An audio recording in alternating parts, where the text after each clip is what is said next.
All right, metal lovers, let's talk about the label Metal Blade Records. I've got a video for you. I'm going to show you 8 great Metal Blade albums. And Metal Blade Records, been around since 1982. Some of our favorite releases have been on Metal Blade. This is just the tip of the iceberg. I'm just showing 8 today. Maybe I'll do more of these videos, but let's get into it. The first one I'm going to show is the debut by Voivod, Warren Payne, of course, the Canadian thrash legends. This is where it all started, and to think that they went from this to Nothing Face was a huge jump, but it's always fun to pull out this first record and just be hit over the head with some Canadian thrash. Next, Slayer, Hell Awaits. Slayer released a few on the Metal Blade label. I decided to pick Hell Awaits because it has one of my favorite Slayer songs. It's a deep cut called At Dawn They Sleep. Are there any other fans out there of that song? Love it. It was a tune when I was younger I didn't really know too much about, but as I've gotten older and listened to this album more, as I said, it's become one of my favorites. Slayer, At Dawn They Sleep, off of Hell Awaits, Metal Blade Records. Next, Fate's Warning. Progressive metal. This was their album called Awaken the Guardian.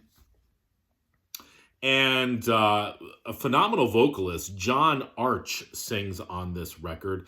This was actually the last album that he would sing on.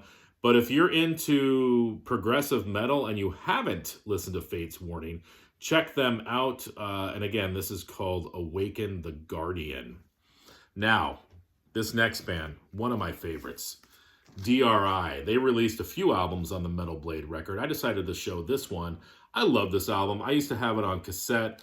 Every time I spin it, it brings me back to those days on the school bus. I mean, from top to bottom, you know, All for Nothing, Manifest Destiny, Shut Up, Modern World, Think for Yourself, Slumlord, Dead in a Ditch, Suit and Tie Guy ends with Man Unkind.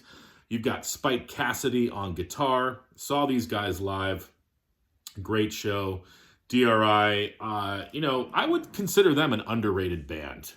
Very, very influential in the thrash, you know, crossover genre.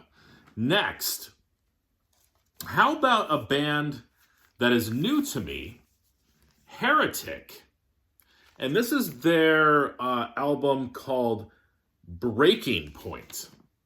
All right? And there's the hype sticker, JC. It says their first full album features new vocalist Mike Howe, and of course Mike Howe would also sing for Metal Church. Long a dominating club band on the LA scene, Heretic is ready for the big time with some new metal that was crafted with the help of producer Kurt Vanderhoof. Hopefully I'm pronouncing his name right. Of course, he's the guitarist from Metal Church. This was produced and engineered by Bill Matoyer, who also, you know, he produced and engineered a bunch of stuff on Metal Blade, but he produced the DRI stuff. So right when I heard this, I heard that DRI crunchy guitar stuff. There's that Metal Blade label. Just really, really killer thrash. So if you like Metal Church, if you like Mike Howe on vocals, if you like that DRI crunchy guitar sound, check out Heretic. Next, how about some Celtic Frost? This was their first EP entitled Morbid Tales. And, you know, Celtic Frost would go on to be, you know, more avant-garde and more gothic. But this was the first, you know, more metal album from these Swiss metal legends. So Celtic Frost, Morbid Tales on the Metal Blade label. Flotsam and Jetsam, No Place for Disgrace. This was their second record from 1988. Jason Newsted was not on this album. He left to go be a part of this other band. But Flotsam and Jetsam still continued, and this is a killer record. Love it. This is an original pressing of this album, 1988. Flotsam and Jetsam, No Place for Disgrace. And I'm going to end with this album. I wanted to make sure I was pronouncing it correctly. Lizzie Borden's Visual Lies. Just watching a video on Robert Fithen, he actually showed this record, so I thought it was funny. I was pulling it out myself.